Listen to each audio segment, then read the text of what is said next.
Hey, this is Patrick from WorkHands, and today I'm going to take you through how you can approve your apprentice's hours as part of the ThinkBig apprenticeship program. So, at this point, you should have gotten an invite either from one of the other supervisors, from your apprentices themselves, or maybe a notification you had some hours to approve. You sign up, you put in a password, you should land on a page like this that welcomes you to the system. But I'm going to take you through and give you a personal demo here.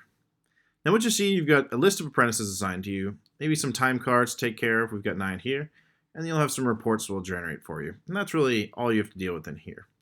Let's just dive in for a second and take a look at the apprentices themselves.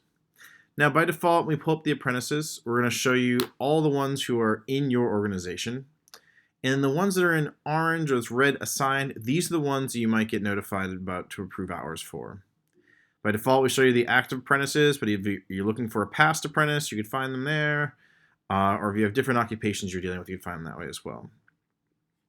Now, if you pull up any of your apprentices, let's pull up James here, you can immediately see what they see as well. So where they're at on their OJT progress, where they're at in their total hours, and what their breakdown looks like for all of their past hours. So it's a good way for you to check in and just see how the apprentices are doing as part of the program. Let's go back just to our dashboard here. And now let's take a look at time cards. 9 times out of 10, if you're coming to WorkHands, you're logging in because we just notify you that you have hours to approve.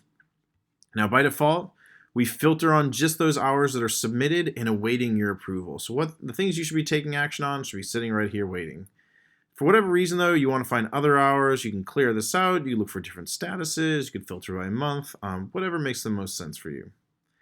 Let's just pull up this one here from September from James. And all we're going to do is going to see what it's like to approve and submit. So here are the hours that James submitted. You're going to go through here, make sure it all looks fine. And if it does look fine, this is all you're going to have to do each month. Just go ahead and approve. Once you do that, you should be good to go until the next month. And that'll take care of that. So you see it is approved.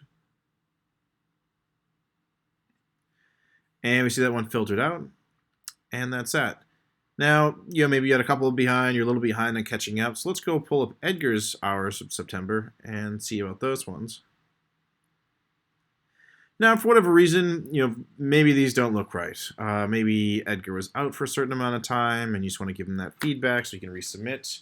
You can go ahead and you can actually make the changes yourself, or you can go ahead and say reject them, and give them some feedback. In fact, if you do reject, we require that you give feedback. So we could say, this doesn't reflect the vacation you took. And that'll notify Edgar to go ahead and resubmit so you can approve the accurate updated hours that come through. And there you go. So whether you reject or whether you approve, we notify the apprentices. Just so you have a sense of when they submit, all apprentices are notified to submit typically at the beginning of the month.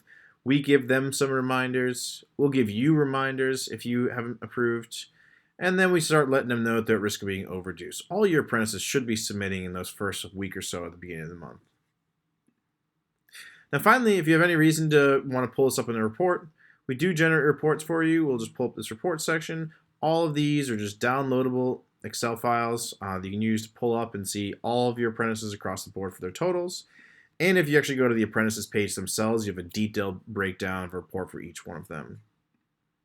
Now, for whatever reason, you want to change some of your contact settings. Maybe we're sending you emails. You prefer text messages. Just hop in here into settings.